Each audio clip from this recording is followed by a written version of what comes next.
Hello friends, आज की class में हम लोग कैलेंडर के बारे में एक विस्तृत जानकारी करेंगे।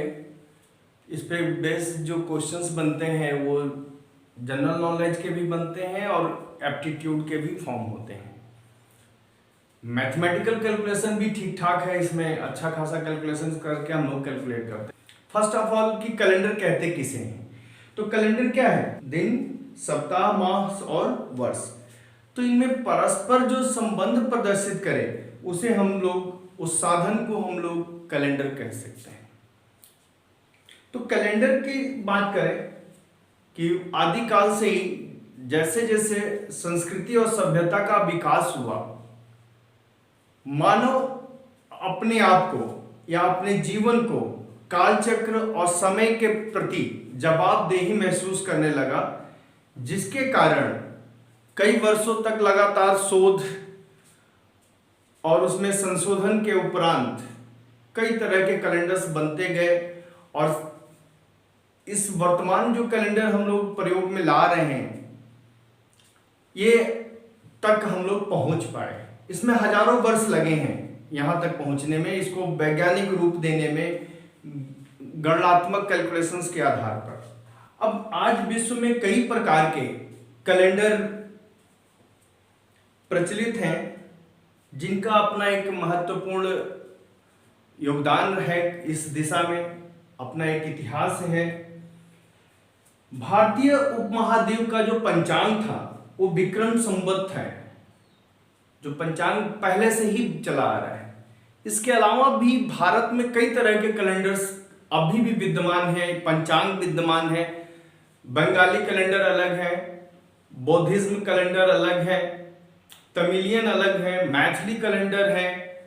तो इस तरह से अगर हम लोग बात करें तो बहुत ढेर सारे कैलेंडर्स तो भारत में ही अपने आप में हैं और उन्होंने अच्छा अभी भी प्रचलन में है। अपने अपने रीजन्स में, अपने प्रदेश में उनका प्रचलन ठीक ठाक है।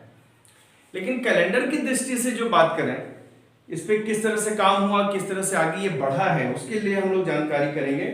तो जो फर्स्ट कैलेंडर जो फॉर्म हुआ, अस्तित्व में आया, जो हम लोग को एक्सेप्ट करना है उसके हिस्ट्री तक जाएं तो प्राचीन रोमन कैलेंडर जो था वो सबसे पहले था और उसने कहा कि भाई हम एक वर्ष में 10 महीने होंगे और 10 महीने 304 डेज उस वर्ष में होंगे। ये शुरुआत में इन्होंने मान करके काम किया। उसके उपरांत जूलियस सीजर ने एक कैलेंडर बनाया जिसमें एक वर्ष 12 महीने के बराबर हुए और उसमें उन्होंने दिनों की संख्या 370 तक किया। लेकिन यहां पर जूलियस सीजर का कैलेंडर बहुत दिनों तक नहीं चल पाया क्योंकि वो अनइक्वल डिस्ट्रीब्यूशन था डेज का। लेकिन एक चीज उन्होंने अच्छा हुआ वहां से कि एक वर्ष में 12 महीने होंगे, ये वहां से तय हो गया। उसके बाद आता है सम्राट अगस्तन क्विंस का कैलेंडर, वो काफी वर्षों तक चला। उसके और उपरांत लगाए कि इसी प्रकार कई एक कैलेंडर आते गए और 1500 वर्षों तक करीब करीब ये प्रक्रिया चलती रही।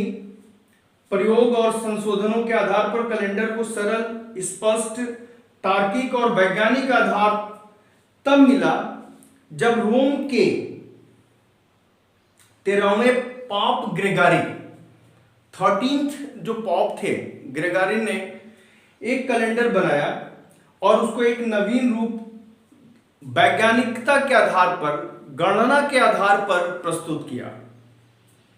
पॉप ग्रेगरी ने जीसस क्राइस्ट की जन्म तिथि 1 जनवरी सन 1 को सोमवार का आधार मान करके एक कैलेंडर को विकसित किया, आविष्कार किया।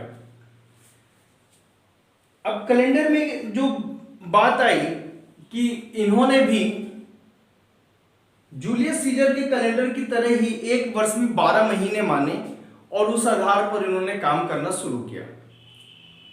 काम करने में लीप वर्ष पहली बार जॉन ग्रेगरी ने ही लीप वर्ष की वैज्ञानिकता आधार पर एक गणना करके लीप वर्ष की परिभाषित किया था कि लीप वर्ष क्या होगा, तो उनके ही देन है। अब इस तरह से अगर वैज्ञानिक आधार प्रस्तुत हो गया था तो 1752 में पूरे ब्रिटिश साम्राज्य जितना था उन पर ये कैलेंडर आधारित इनको कार्य के लिए दिया गया। तो फर्स्ट टाइम सन 1752 में पूरे ब्रिटिश साम्राज्य में इसका प्रयोग प्रारंभ हो गया। ग्रेगरी का रोमन कैलेंडर ही अंतरराष्ट्रीय कैलेंडर के रूप में प्रसिद्ध हुआ, क्योंकि उस समय विश्व के बहुत से देशों पर ब्रिटेन का ही अधिकार था।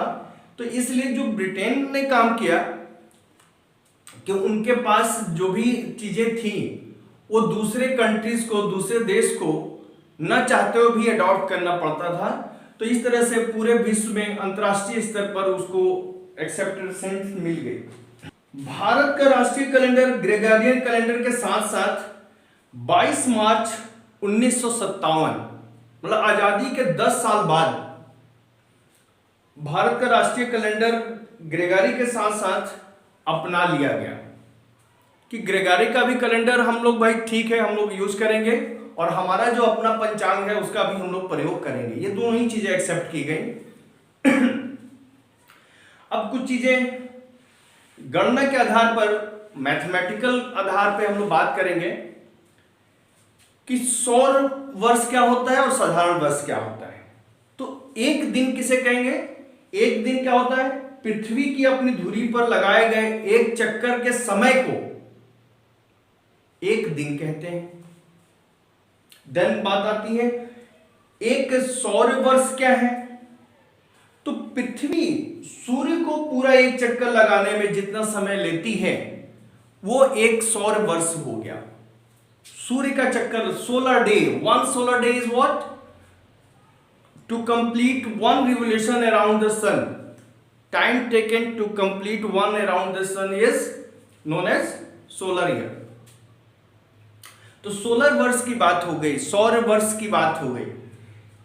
तो एक सौर वर्ष में क्या होता है उसको ध्यान दीजिएगा। 1 solar year is equal to 365 days,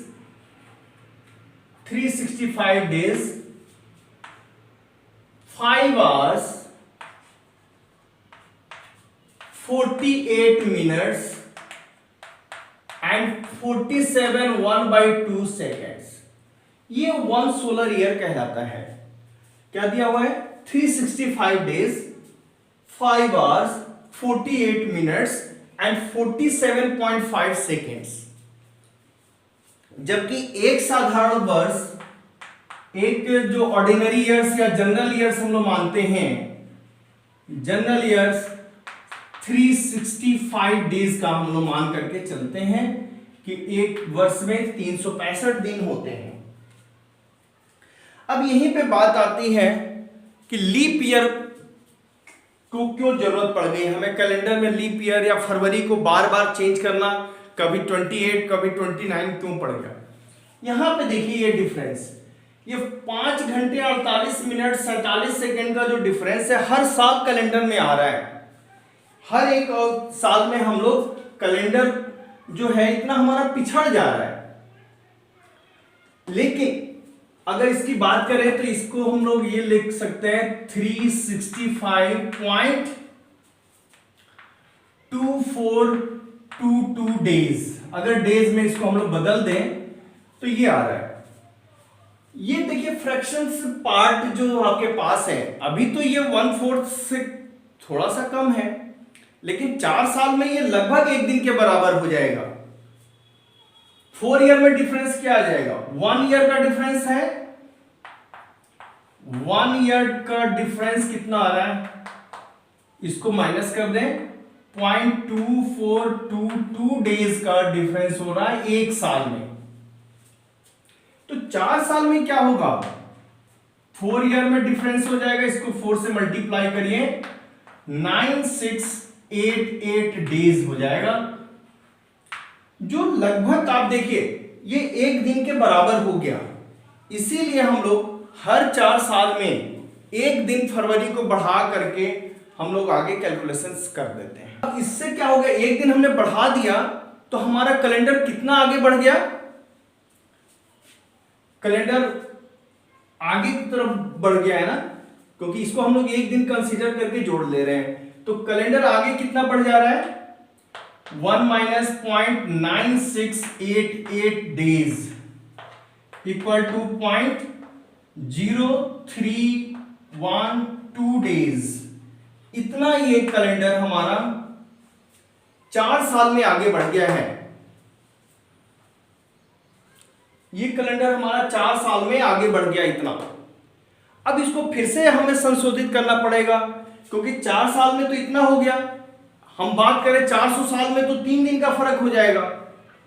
तो इसको अगर 100 से मल्टीप्लाई कर देंगे तो 400 ईयर्स का डिफरेंस कितना हो जाएगा,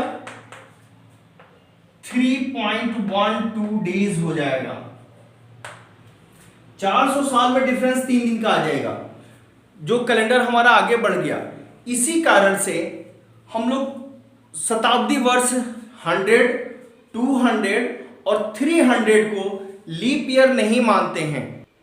इस 3 को मैनेज करने के लिए हम लोग क्या करते हैं, ये सेंचुरी ईयर्स को हम लोग लीप ईयर नहीं मानते हैं। तो ये 3 डेज हमारा मैनेज हो जाता है।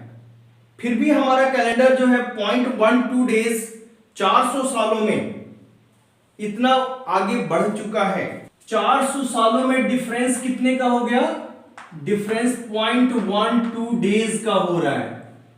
पर डे अगर बात करें तो 26 सेकेंड्स आगे ये बढ़ रहा है।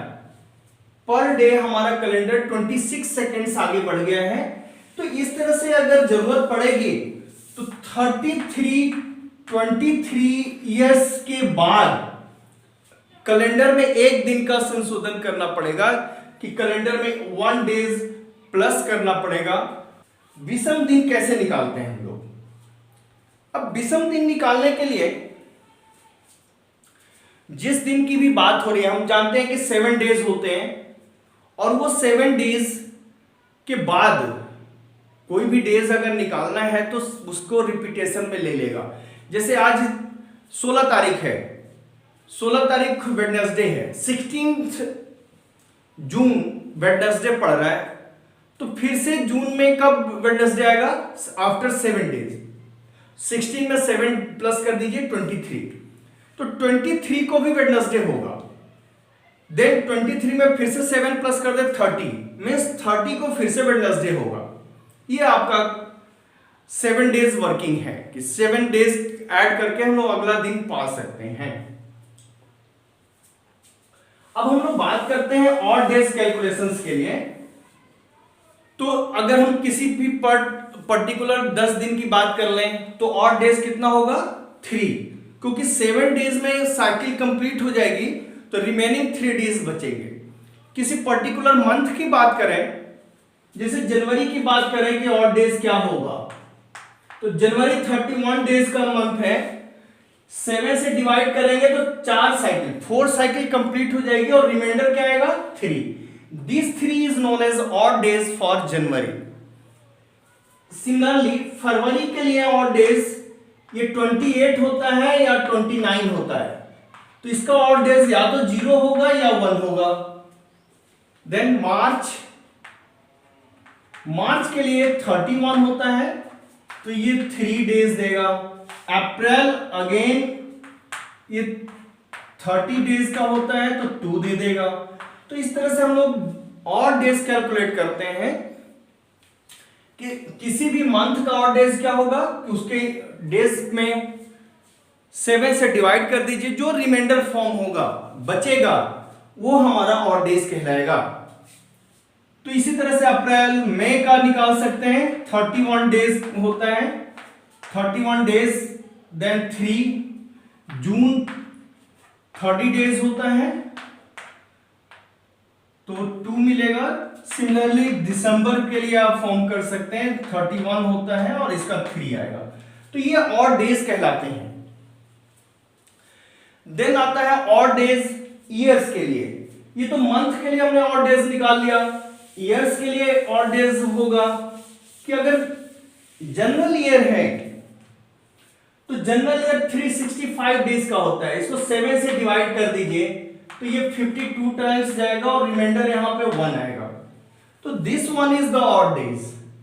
और लीप ईयर के लिए 366 है, 7 से डिवाइड करोगे 52 टाइम्स जाएगा और रिमाइंडर यहां पे 2 आएगा। तो ये 2 जो है ऑड डेज कहलाएगा। तो जनरल ईयर के लिए ऑड डेज 1 और लीप ईयर के odd days 2। Then century years में क्या होता है, फर्स्ट 100 ईयर्स में कितने ऑड डेज आएंगे? तो फर्स्ट 100 ईयर्स की बात करें, 100 ईयर्स की बात करें, इसमें ऑड डेज क्या आएगा? तो 100 ईयर्स में 24 लीप ईयर होगा प्लस 76 जनरल ईयर होगा। तो total odd days, 1 leap year में 2 ऑड डेज होता है, तो 24 लीप ईयर में 48 odd days plus 76 odd days, इनको प्लस कर लीजिए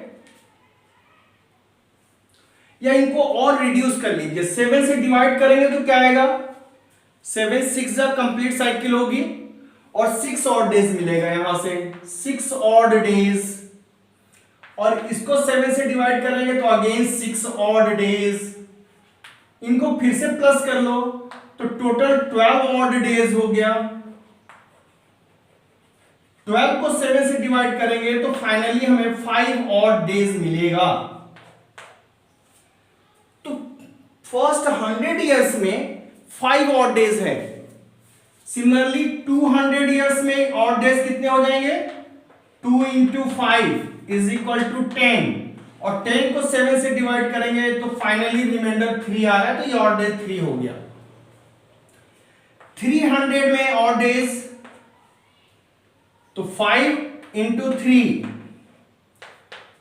15, 7 से डिवाइड करने पे रिमाइंडर बचेगा 1। This one is the finally odd days in 300 years.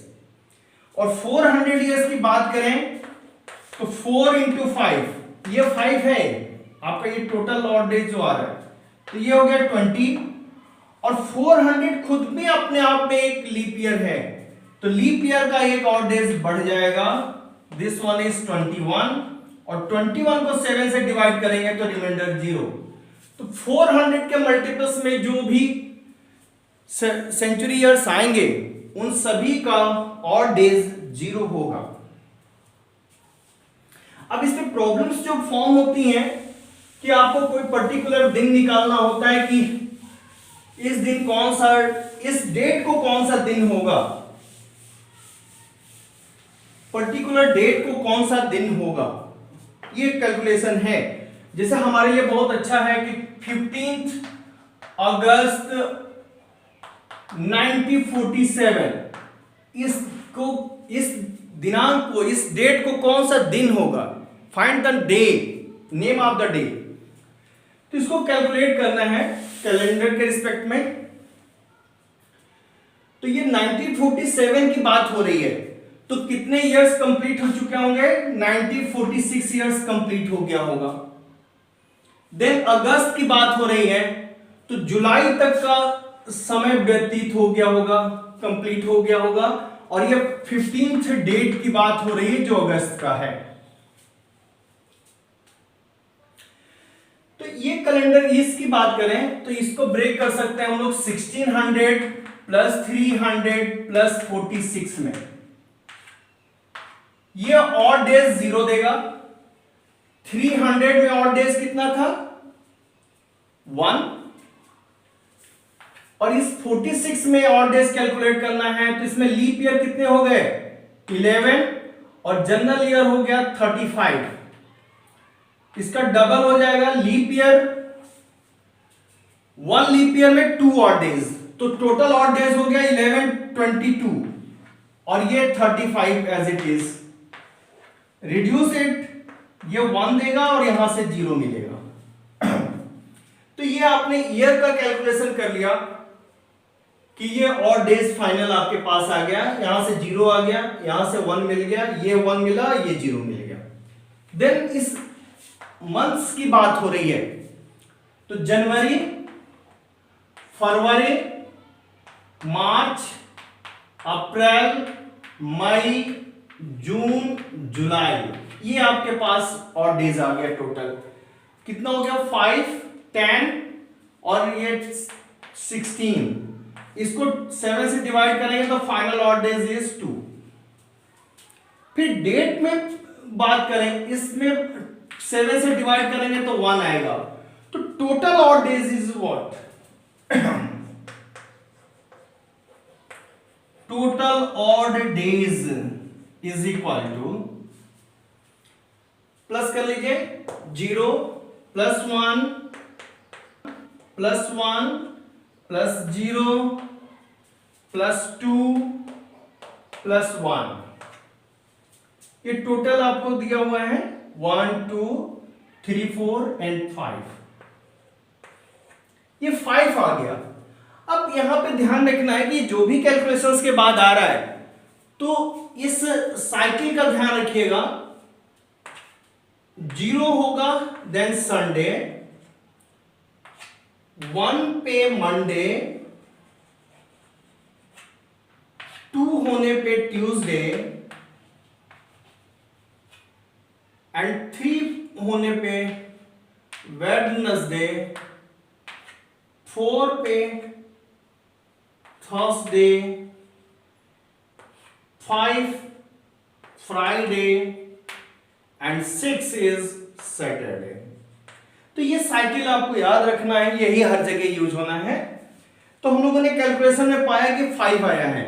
5 किसको रिप्रेजेंट कर रहा है? फ्राइडे को। ये ऐसा क्यों हो रहा है कि 111 को जीसस क्राइस्ट का जो जन्म था मंडे माना गया था, तो 1 तारीख को सोमवार मान करके ये कैलेंडर बनाया गया है, इसलिए इसके रिस्पेक्ट में ये रिप्रेजेंटेशन है। तो टोटल ऑड डेज 5 आ गया और 5 का इस साइकिल के रिस्पेक्ट में हम लोग क्या दिखाई दे रहा है? Friday. It means Friday, it means हमारा जो देश आजाद हुआ था वो शुक्रवार को हुआ था। ये हमारे पास कैलकुलेशन है। आज की डेट की बात करें कि आज वेडनेसडे है, तो उस कैलेंडर के रिस्पेक्ट में आज वेडनेसडे कैसे हो पा रहा है, इसको कैलकुलेट कर लें।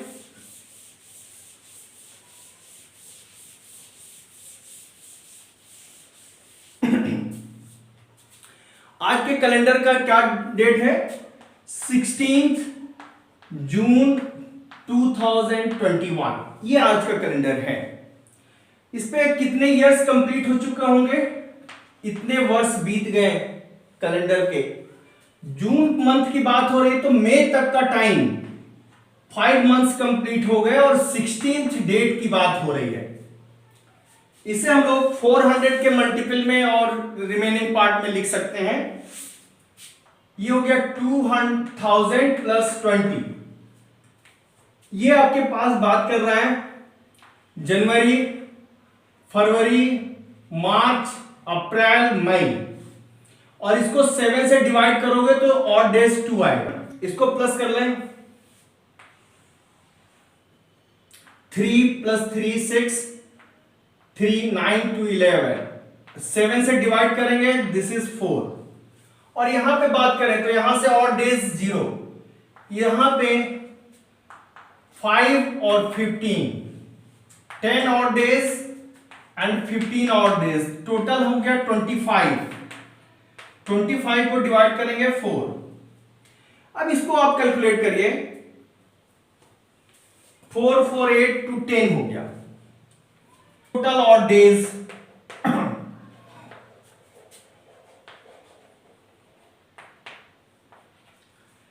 4 + 4 + 2 = 10। तो इफेक्टिव ऑड डेज क्या हो गया? इसको 7 से डिवाइड करेंगे तो ये 3 मिल जाएगा, तो ये 3 आ जाएगा। और 3 किसको प्रेजेंट करता है साइकिल में? सर्कुलर पाथ में 0 संडे को रिप्रेजेंट करता है, 1 मंडे को रिप्रेजेंट करता है, 2 ट्यूसडे को रिप्रेजेंट करेगा, 3 वेडनेसडे को रिप्रेजेंट कर रहा है, 4 थर्सडे को रिप्रेजेंट कर रहा है, देन 5 फ्राइडे एंड 6 सैटरडे। तो हम लोग का फाइनल कैलकुलेशन 3 आया है। तो 3 किसको रिप्रेजेंट कर रहा है? 3 इज द वेडनेसडे। तो आज कैलेंडर में हम लोग पाते हैं कि वेडनेसडे का दिन है, ये हो गया, ये वेडनेसडे आ गया है। अब यहां पे बात आती है कि कौन से दिन किसी शताब्दी वर्ष के अंतिम दिन नहीं हो सकते। Which days can not be a last day of a century year. तो ये ऑड डेज जो अपने सेंचुरी ईयर्स के कैलकुलेट कर रहे हैं, इसी के लेकर के चलेंगे और इस तरह से आएगा। 100 ईयर्स में क्या हुआ? 100 ईयर्स में ऑड डेज मिला आपको 5, और 5 किसको रिप्रेजेंट कर रहा है? फ्राइडे, शुक्रवार को रिप्रेजेंट कर रहा है। 200 ईयर्स की अगर बात करें, सेंचुरी ईयर 200, तो 200 में था 3 मीन्स वेडनेसडे, 300 में था 1 मीन्स मंडे, एंड 400 ईयर्स में था 0 मीन्स संडे। ये है, तो ये तो डेज होंगे, बाकी क्या बचते हैं? और यही बार बार चलता रहेगा। 500 पे फिर से फ्राइडे आ जाएगा, 600 पे वेडनेसडे आएगा, 700 पे मंडे आ जाएगा, 800 पे सेंचुरी में फिर से संडे आएगा लास्ट डे। इसके अलावा क्या बचता है? अब ट्यूसडे, थर्सडे और सैटरडे, ये 3 दिन कभी भी किसी सेंचुरी ईयर के लास्ट डे नहीं हो सकते। एक पर्टिकुलर ईयर का कैलेंडर कब दोबारा हम लोग यूज में ला सकते हैं, कब दोबारा यूज में आ सकता है पूरा, मींस उसका फर्स्ट डे और लास्ट डे सेम हो, तभी वो कैलेंडर यूज में आ सकता है। तो इसके लिए हम लोग ऑड डेज ही केवल कैलकुलेट करते हैं, इसके अलावा और कुछ वर्किंग की जरूरत नहीं पड़ती है। तो एक लेकर के चलते हैं कि 1995 का कैलेंडर हम लोग दोबारा कब यूज कर सकते हैं। 1995 के कैलेंडर को दोबारा कब यूज कर सकते हैं? तो देखिए 1995 ऑड डेज कितने होंगे? ये एक जनरल ईयर है, जनरल ईयर में ऑड डेज 1 आता है। 1996 ये लीप ईयर है, इसमें ऑड डेज 2 होगा।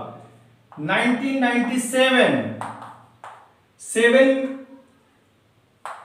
8 में 1, 1999 में again 1, then 2001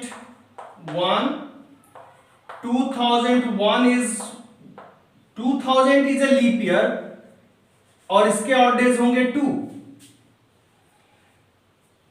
2000 is a leap year, so it's odd days is 2।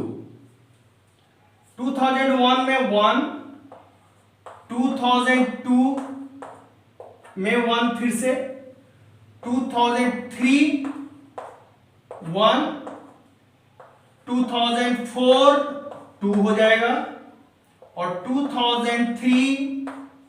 5 1।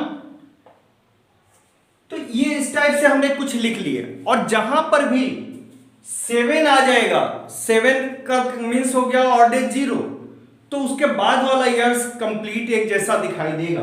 3 4 5 6 7 8 आ गया यहां पे, तो कोई मतलब नहीं। 8 9 10 11 12 13 एंड 14, यहां पे टोटल ऑड डेज 14 आ रहा है, जो 7 से डिवाइड करने पे क्या आ जा रहा है? 0 देगा, रिमाइंडर 0 देगा।